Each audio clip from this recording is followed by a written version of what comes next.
విశ్వాసులుగా పిలువబడుతున్న వారిలో అనేకులు వేషధారణ కలిగి జీవిస్తున్న వారు ఉన్నారు.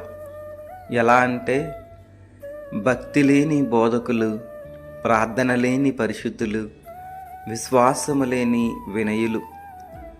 చూడండి, యేసు ప్రభుల వారు దూరము నుండి అంజూరపు చెట్టును చూచినప్పుడు నిండుగా ఆకులతో ఉన్నది, కానీ దగ్గరికి వెళ్ళి చూస్తే ఫలములు లేని చెట్టుగా కనిపించింది.